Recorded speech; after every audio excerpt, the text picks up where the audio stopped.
Hey guys, welcome to Reds Projects. Today, putting the 6 litre into the XG. I was planning on doing this 2 weeks ago, but I went to put the flex plate on this motor and noticed it wasn't the same as the LS1. A little bit of research and I realised that this LQ4 was a long crank LQ4, which I heard the term, but I've never researched it or seen one in front of me. Basically, the early LQ4s, the iron-headed LQ4s, had a longer crank on the flex plate end. On this end, I'll show you some comparison photos in a second. And that was to mate up to the 4L80 auto. And then after a couple of years, they decided it was easier just to make one crank and then have a 10mm spacer. So I got unlucky and I had a long crank. That meant that this motor wouldn't bolt up nicely to my power glide and converter, and everything was wrong. So that was 2 weeks ago. Last weekend I drove across town, bought another crank for it, and then I spent the rest of the day cleaning it because someone had covered the crank top to bottom. Every little bit they covered in anti-seize, which if you've ever dealt with that stuff before, it's good at what it does. If you have a bolt that you want to not seize in there and be able to pull it out in 20 years, it's great. But as far as covering it so that something doesn't rust, it's probably a poor choice. And it would have taken a long time to pull the stuff on, and it took me at least a good probably 3 hours to get it all off the crank. Like between pressure washing it, carby clean, degreaser, everything. It was just a nightmare to get off. So wouldn't recommend doing that. But anyway, I got the crank all ready.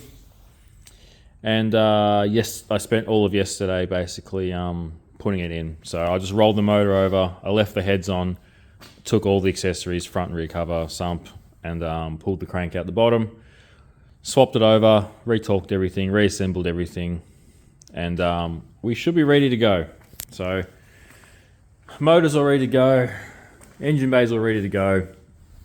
Let's get this thing in and get the auto in as well, and hopefully probably tomorrow afternoon I'd like to hear this thing run. So let's get cracking.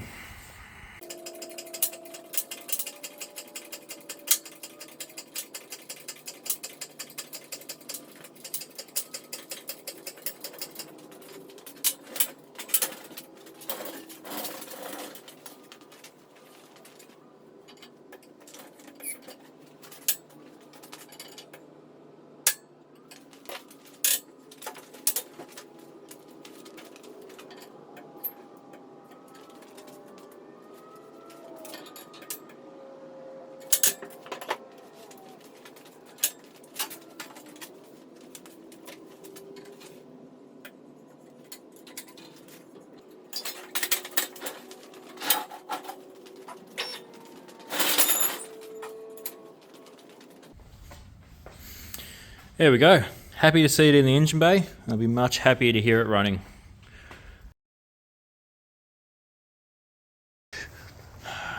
That guy's in, filthy as always. Plugged in a bunch of things. I did a few things up top that we can't see yet. One thing that did kill my progress this weekend was I was cleaning out the threads for one of the starter motor bolts, and I snapped a tap in there, and that was yesterday, and I pretty much spent most of today getting that out. And surprisingly, the threads weren't too mangled, and I was able to bolt the starter on. But that killed my momentum for today anyway. So it just means next weekend there's only little things, and I should have this thing running. I've got oil for it. I've got all the bits I need. So I will continue on next weekend. Alright, welcome back. It's Saturday morning, so I've got a whole weekend to play with this thing. So really I should be able to get this running today or tomorrow. see how things go. But really, there's not much left to do. Still got to put the drive shaft in and do the trans lines and dipstick and stuff for that. Putting the manifolds and front pipes on now. I'm just going to leave the exhaust off for now. But yeah, up here really, radiator, hoses, fans, intake, carby, coils, plugs, dipstick. Like, there's not much to do up here really. So as long as this thing makes oil pressure and makes compression, we should hear it run today. Alright, made a bit of progress and we're getting close. Got the radiator back in, got water in it, just put oil in it. Manifolds and stuff are on. Trans lines, tail shaft, dipstick. I still need to mount the dipstick. I've got to make a better bracket for that, which I will do soon. Starters hooked up. The electrics are basically hooked up, I think. So what I'm going to do before I put the manifold on, I want to try, and before I put plugs in it, I want to crank it and get some oil pressure. So let me just put this guy on. Put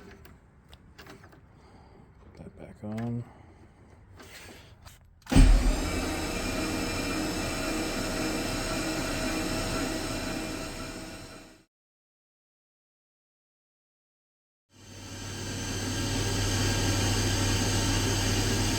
There we go.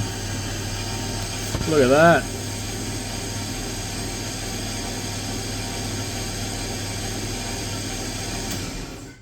That makes me happy.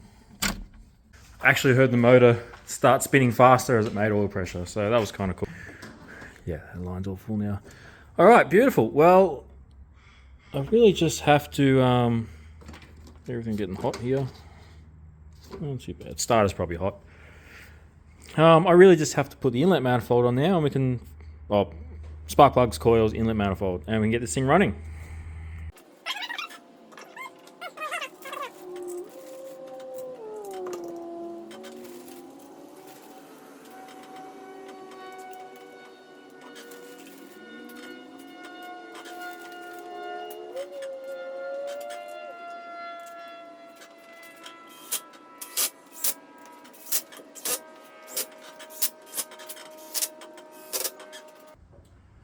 Alright, we're all ready to go, everything's on. Just check fuel pressure, that's fine. Sometimes these needle and seats get stuck and it just dumps fuel into it, but seems okay. And I guess we're ready for the first startup. So, always a little bit nervous, but I'm less nervous about this. The whole ignition, fuel, transmission, everything I know is good, so it's just really, as long as it makes compression and oil pressure, nothing else can really go wrong. So let's go fire it up and see.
I'm a very happy man. Very happy to hear this thing run.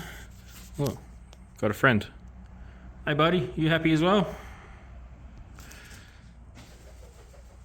Guess not. Very happy to hear it run after struggling a little bit. It ended up being the brand new crank sensor that I bought for this motor was no good, which can happen. You can have brand new parts out of the box that don't work. So I grabbed the crank sensor out of the LS1 because I knew that worked, slapped it in, fired up instantly. That's a lesson to everyone. Just because it's brand new doesn't mean it's any good. You can have dead parts out of the box. So I was actually, before I built this motor, I was keeping that sensor as a spare, and that would have made my life hard if I had crank sensor problems and then I swapped in a crank sensor that I thought was good and you still have the same problem and blah blah blah. Anyway, good to hear it running. I got it up to about 89 degrees, get some heat into it. I'll probably do the same thing again tomorrow and just check over it. Oil level's great, water level's great. But yeah, everything's going good so far. I still can't take it for a drive. Well, I can if I push it off the hoist, but I haven't got reverse because the trans brake solenoid's burnt out. So I'll be ordering that maybe this weekend so I can have it before next weekend, so I can hopefully get this thing off the hoist and go for a drive and put some Ks on this 6 litre. But so far, so good. And with that, that's the end of this episode. Thank you very much for watching, and I'll see you next time.